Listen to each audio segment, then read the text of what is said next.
Ya, Assalamualaikum warahmatullahi wabarakatuh. Selamat pagi teman-teman semuanya. Berjumpa kembali di sini bersama saya Dendi Kurniawan, tentunya di kuliah online Universitas Sains dan Teknologi Komputer Universitas Telkom. Baik teman-teman semuanya, video ini merupakan video terakhir ya dalam teori mata kuliah pemrograman web 2, yang mana nanti kita di sini akan membahas mengenai konsep dari MVC atau model, view, dan juga controller. Ya, ada beberapa hal yang akan saya informasikan juga berkaitan dengan mata kuliah ini, tentunya di dalam proyek UAS ya, nanti di akhir sesi. Jadi silahkan simak terus video ini sampai selesai. Oke teman-teman, untuk materi hari ini sudah saya berikan, sudah saya share ya di drive, linknya ada di Jakat, silahkan nanti teman-teman bisa download sendiri.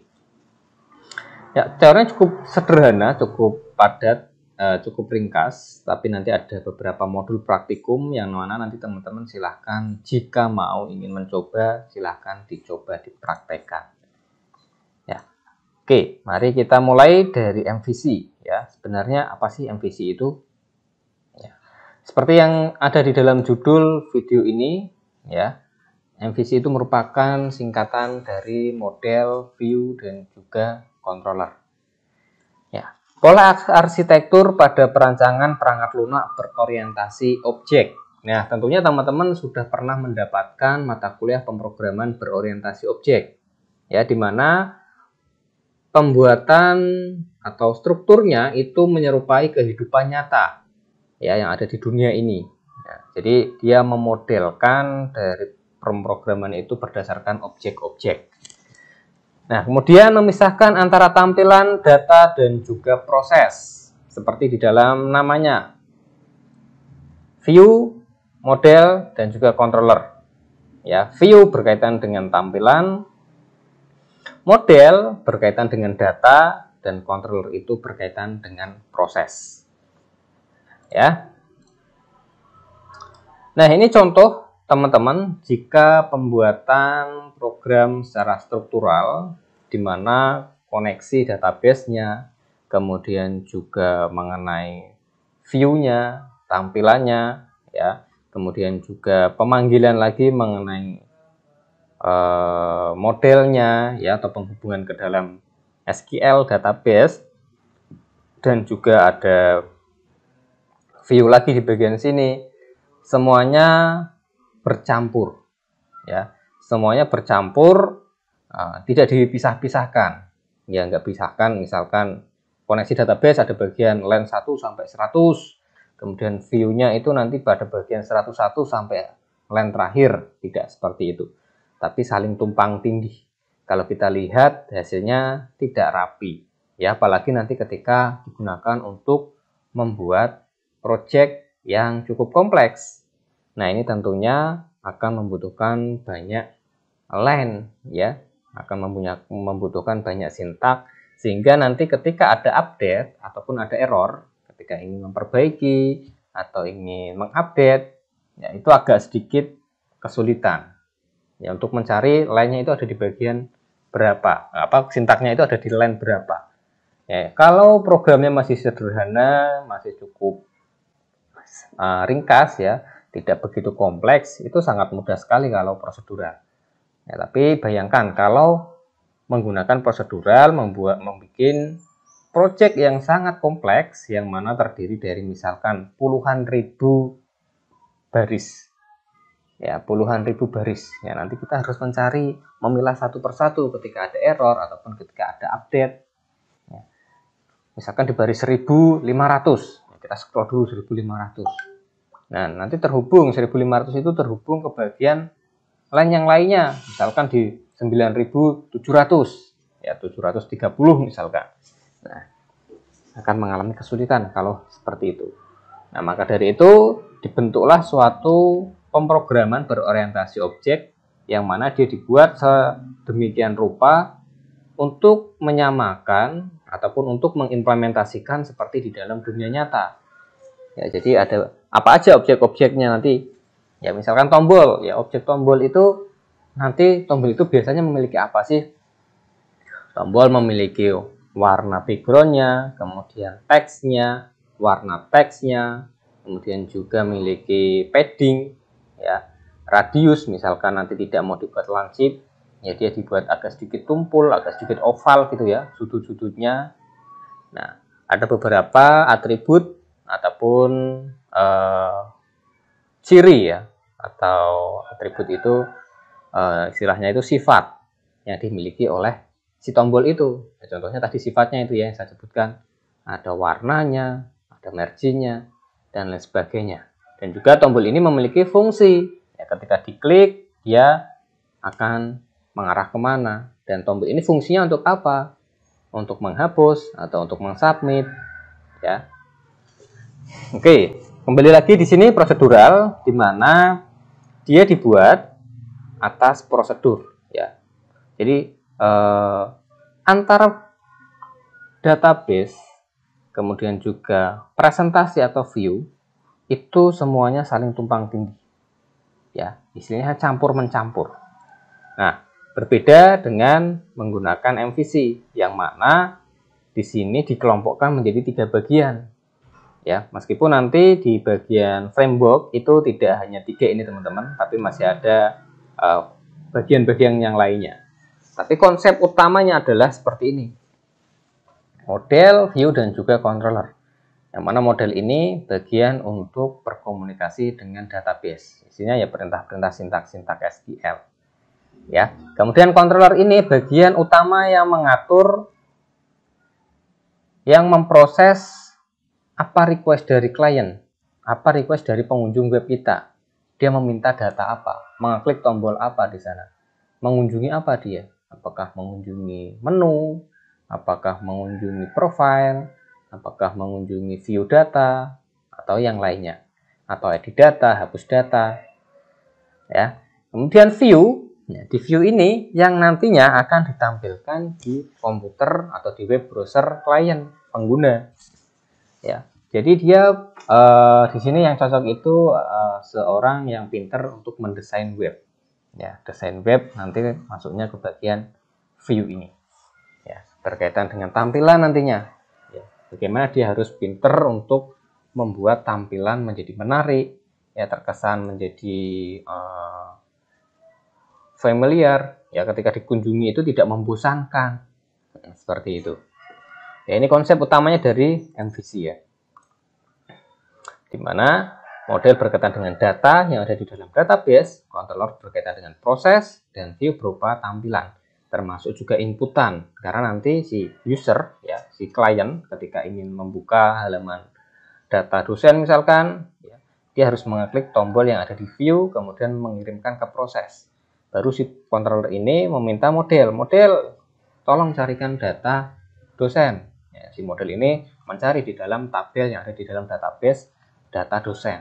Ya, setelah ketemu modelnya mengirimkan data lagi ke controller. Ini datanya.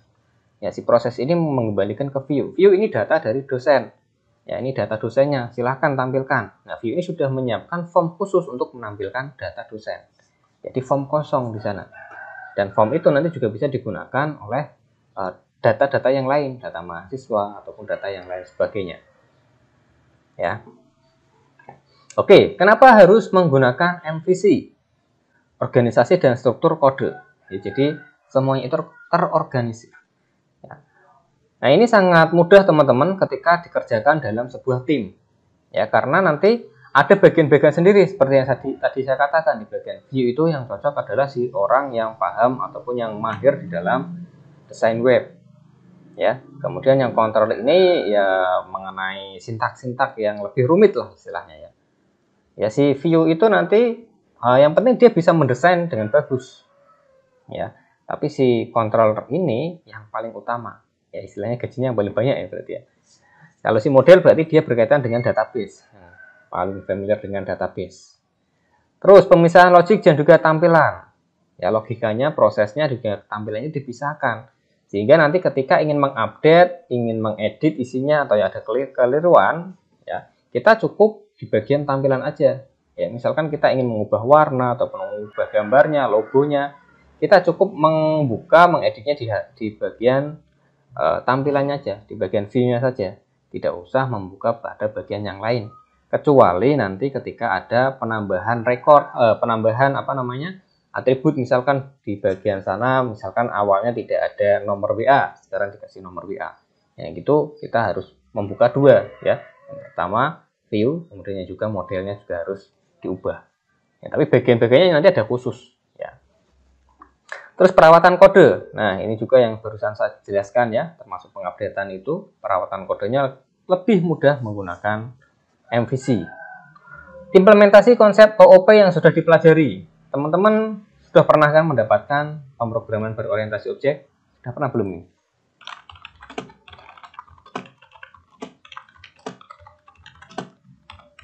Pemrograman berorientasi objek. Cuma biasanya kalau di Universitas Telkom itu implementasinya ke dalam bahasa Java. Ya, tidak semua OOP itu harus bahasa Java, tidak. Ya, tapi OOP ini PHP pun juga bisa dibuat menggunakan OOP.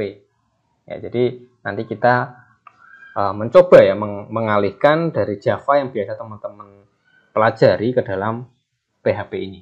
Dan ini sebenarnya pertemuan hari ini hanya sebagai pengantar ya di dalam mata kuliah aplikasi pemrograman web yang nanti akan teman-teman dapatkan di semester berikutnya. Di mana di sana kita sudah mempelajari MVC. Ya, kita sudah mengenal framework yang mana framework tersebut didasari dari konsep MVC. Sudah pernah, Pak? Ya. Siapa yang ngajar? Saya sendiri, jangan-jangan. Terus digunakan oleh banyak web application framework. Nah, ini ya. Banyak digunakan web application framework. Ini ya. Jadi kita harus benar-benar mempelajarinya. Oke, ini sinyalnya agak sedikit merah ini ya. Down ini koneksi saya. Apakah terjeda-jeda teman-teman video saya? Atau suara saya apakah terjeda-jeda? Mohon pantauannya juga ya. Baik, kita lanjutkan. Ada beberapa framework MVC yang digunakan di beberapa bahasa. Ya, contohnya di dalam bahasa PHP itu ada kode igniter, kemudian juga ada Laravel, ya, terus juga ada Y. Ini adalah beberapa framework dari PHP yang menggunakan model MVC. Jadi bahasa pemrograman itu dibentuknya ada dua ya teman-teman ya, prosedural dan juga PBO atau OOP. Ya sama aja ya, Object Oriented Programming dan pemrograman berorientasi objek kan sama. Nah, kalau PHP ini bisa dibuat dengan menggunakan prosedural dan juga PBO. Ya. Kemudian Java ada framework Spring, MVC, kemudian juga ada JFS, Struts, ya, dan masih banyak lagi yang lainnya sebenarnya. Tidak hanya yang ditampilkan di dalam slide ini aja. Kemudian ada Python, ada Django, ada CarryPy, ya. Kemudian bahasa Ruby, ada Ruby on Rails, ada Sinatra, dan lain sebagainya. Oh, yang ngajar Pak Budi Hartono ya. Ya, jadi di sana dipelajari ya teman-teman, konsep ada pewarisan, ya terus ada kelas dan juga ada metode, ada function, ya, kemudian ada juga kelas turunan, kelas abstrak.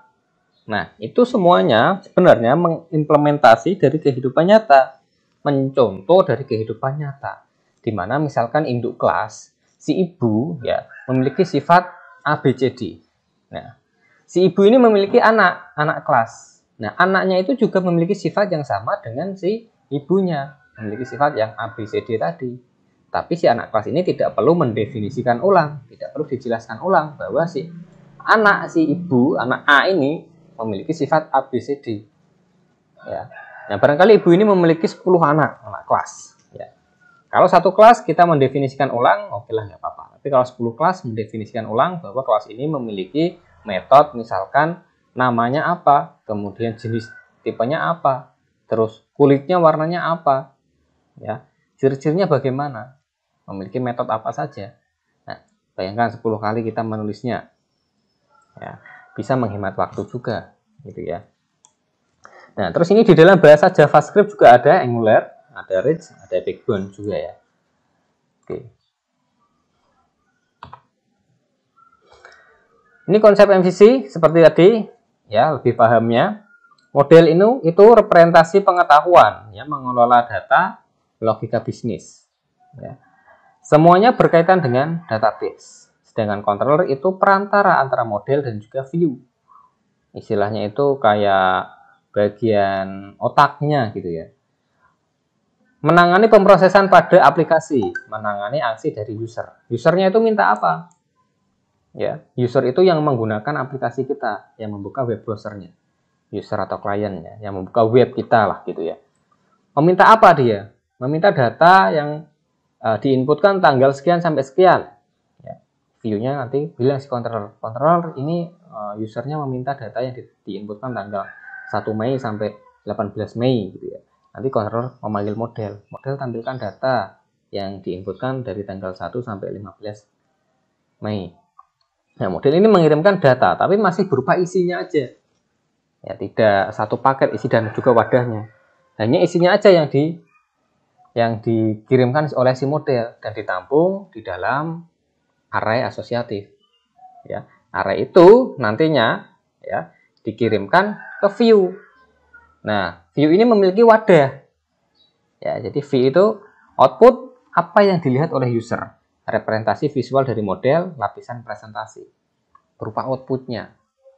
Dia memiliki wadah, isinya dikirimkan oleh model ke controller, controller mengirimkan ke view. Ini isinya. Nah, siapkan wadahnya. Nah, nanti ditampilkan. Si view ini menampilkan ke usernya. Oh, ini data yang diinputkan dari tanggal 1 sampai 18 Mei. Nah, cukup sederhana sebenarnya teman-teman, tapi nanti ketika teman-teman baru mempelajarinya, di situ akan mengalami kesulitan. Karena sebenarnya MVC ini lebih tepatnya dikerjakan di dalam satu tim. Ya, itu menurut saya lebih tepat dikerjakan di dalam satu tim. Meskipun juga teman-teman sebenarnya bisa untuk mengerjakan sendiri. Tapi nanti harus loncat sana, loncat sini. Harus membuat view-nya, harus membuat controllernya, harus membuat modelnya. Nah, karena di sini kita masih belajar, nanti teman-teman tetap dipaksa untuk mempelajari ini secara individu. Ya, karena kita tidak tahu nanti ke depannya itu, misalkan kita bekerja di dalam programmer, kita diletakkan di bagian mana. Nah, misalkan ini dikerjakan dalam kelompok ya. Si A mengerjakan view, ternyata si A ini nanti bekerjanya di bagian controller. Nah, itu kan nggak pas nantinya, dan juga nggak paham nanti alurnya itu seperti apa sih. Nah, tapi di sini nanti dipelajari semua di semester depan di mata kuliah aplikasi pemrograman web. Dipelajari semua, kemudian tahu konsepnya, tahu alurnya. Yang terpenting kan itu ya, tahu alurnya. Oh, ingin mengubah ini, caranya di sana. Alurnya itu seperti ini. Ya, kalau sudah tahu alurnya tinggal mengembangkan aja. Sudah tahu jalannya. Oh, kalau ada seperti ini, ada pertigaan seperti ini, harus belok ke kanan. Kalau ada perempatan seperti ini, harus belok ke kiri. Kalau ada tanda seperti ini, harus seperti itu. Nah, kalau sudah tahu kode-kodenya seperti itu, nanti kita tinggal jalan sendiri sudah bisa. Ya, sudah dikembangkan sendiri, nanti di luar perkuliahan sudah bisa. Oke. Nah, ini adalah application flow pada kode igniter. Kode igniter merupakan framework dari PHP. Ya, sebenarnya juga sama teman-teman. Di sini ada view, ya di sini ada view-nya. Kemudian ini ada controllernya, kemudian di sini ada modelnya. Cuma dia ditambahkan package yang lainnya, ada library, ada helper, plugin, ada script yang lainnya. Karena framework ini sudah cukup kompleks. Ya, kemudian di situ juga ada routingnya, ada security-nya, ya, kemudian ada caching-nya. Ini diambilkan dari website resminya Kode Igniter. Ya, dari satu file index PHP ini, dia melewati beberapa tahap. Di-routingkan dulu, kemudian keamanannya bagaimana. Apakah ini yang mengklik ini sudah login atau belum? Apakah yang mengklik ini virus atau bukan? Apakah benar-benar manusia atau robot? Ya. Kemudian juga application controller. Meminta apa data yang diinputkan oleh user itu? Ya, misalkan meminta data pegawai. Ya, presensi pegawai 1 bulan terakhir. Si application controller ini memanggilkan model untuk menampilkan data. Nah, barangkali dia juga mengambilkan libraries-nya atau helpernya, atau ada plugin-pluginnya. Ya, diambilkan dari sini semua. Kemudian nanti dikirimkan ke view untuk di caching, ya, untuk dipaketkan, atau istilahnya di pasal-pasalnya itu dirangkai. Ya, ada datanya, kemudian juga ada pluginnya, itu nanti dirangkai. Pasal-pasal dirangkai dan ditampilkan kepada usernya. Nah, ini yang dimiliki oleh AutoIgniter. Ya, terus apa yang harus dipelajari sebelumnya ketika kita ingin mempelajari teknik MVC ini? Yaitu yang pertama adalah PHP dasar atau PHP natif atau PHP prosedural. Yang telah kita pelajari dari pertemuan 1 sampai pertemuan 14 itu adalah PHP natif atau PHP prosedural, teman-teman. Ya, teman-teman sudah bisa kan? Ya, projectnya gimana? Project UAS-nya sudah jadi kan? Ya, berarti teman-teman sudah bisa. Ya. Kemudian yang kedua adalah OOP. Teman-teman harus mempelajari Object Oriented Programming. Plugin itu apa, Pak? Plugin itu semacam kayak template tambahan gitu ya. Fungsi tambahan yang sudah disediakan oleh orang, biasanya pihak ketiga. Ya, kita ingin menggunakan misalkan membuat suatu web all shop. Ya. Kita tinggal menginstal plugin.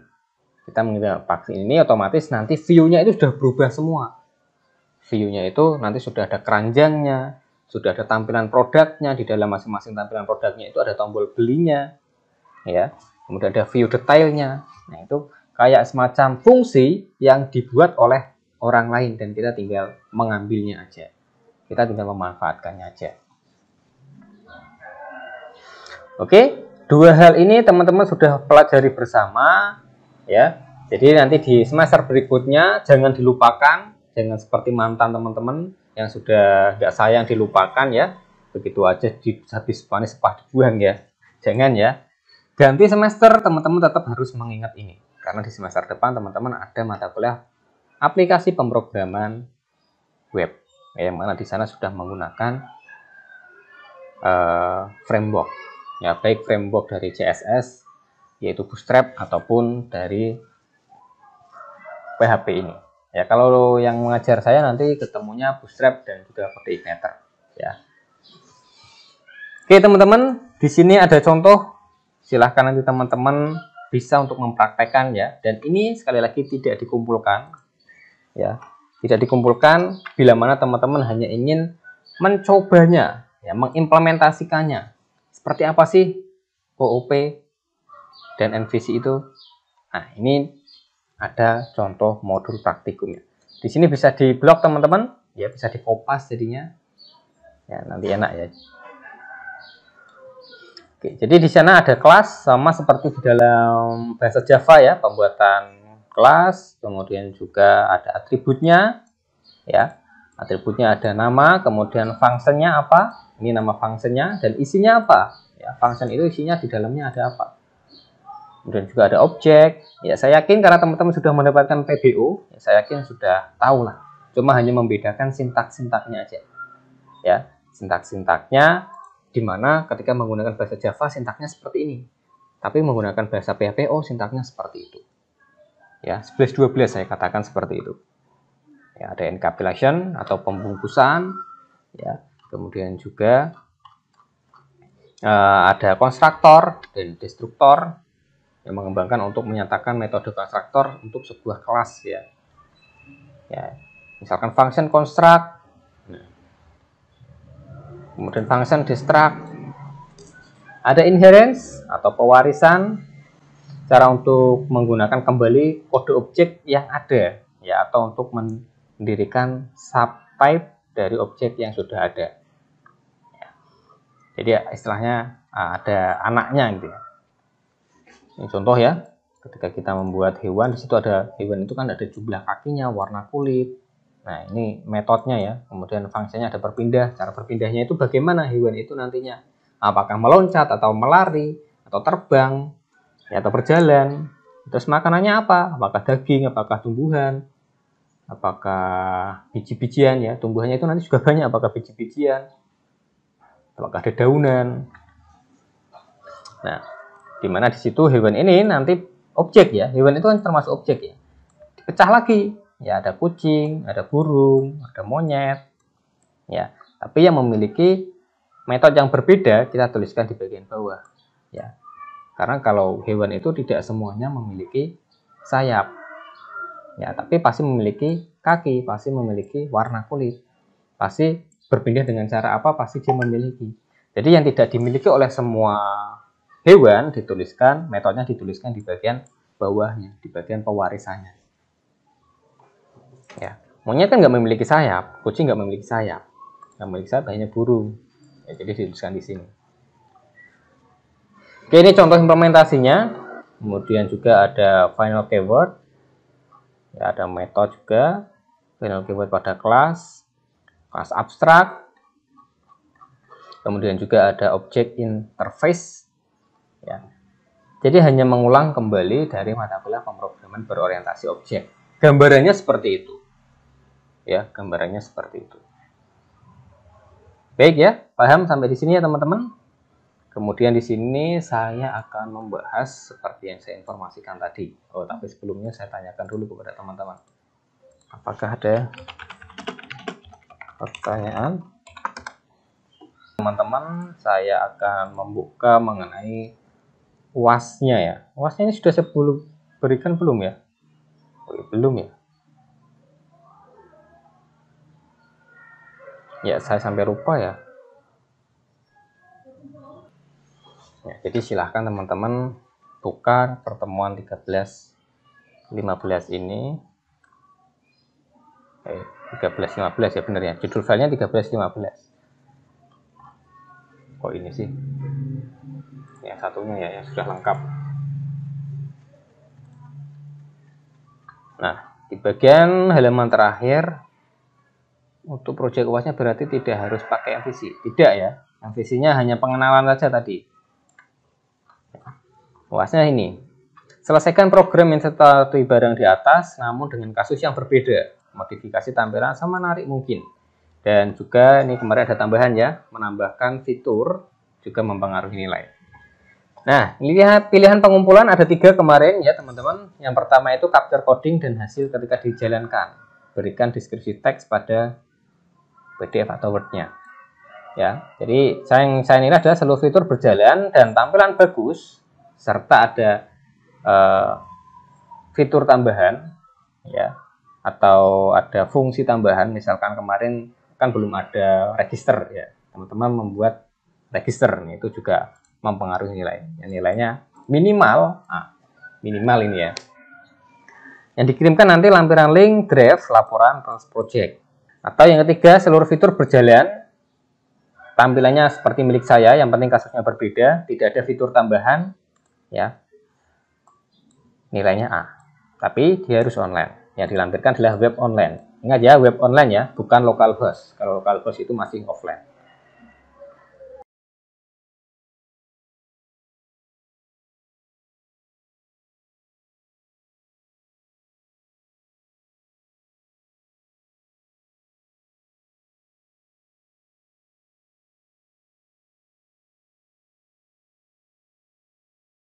Ya, bila mana nanti ada pertanyaan, ya silahkan tanya di grup saja ya teman-teman ya, jangan di Japri ya. Karena biasanya kalau Japri itu ada beberapa yang nanyakan yang sama. Jadi si mahasiswa A itu nanya berkaitan dengan pengumpulan. Ya, misalkan, Pak nggak bisa masuk Pak, gimana? Ya, nanti ada lagi mahasiswa B yang tanya seperti itu. Nah kalau tanya di grup, barangkali nanti ada teman-teman yang stay saat ini yang menonton video ini sampai selesai bisa membantu memberikan jawaban. Ya, dan yang tadinya ingin tanya sama seperti itu menjadi tahu, oh ternyata gini jawabannya, jadi nggak jadi tanya ya. Grup itu fungsinya seperti itu untuk diskusi ya, tapi terkadang ada yang malu mau tanya di grup, malu, akhirnya Japri ya. Oke. Baik, karena belum ada yang tanyakan, saya akhiri pertemuan hari ini. Sampai jumpa di pertemuan UAS ya. Selamat mengerjakan proyek UASnya. Semoga mendapatkan nilai yang maksimal. Semoga diperlancar dalam pengerjaannya. Dan harapan saya dari semua kelas ini tidak ada yang mendapatkan nilai jelek ya. Nah, saya menilainya berdasarkan siapa yang mengumpulkan teman-teman. Ya, siapa yang mengumpulkan pasti mendapatkan nilai bagus. Dan jangan lupa ya untuk mengopen hak aksesnya ketika di draft itu ya, sebelum bagikan link itu dipastikan siapa saja yang memiliki link dapat melihat ya, karena kalau masih dibuat private saya tidak bisa membuka, tidak bisa mengoreksi Oke, sekian untuk pertemuan hari ini. Saya akhiri. Wassalamualaikum warahmatullahi wabarakatuh.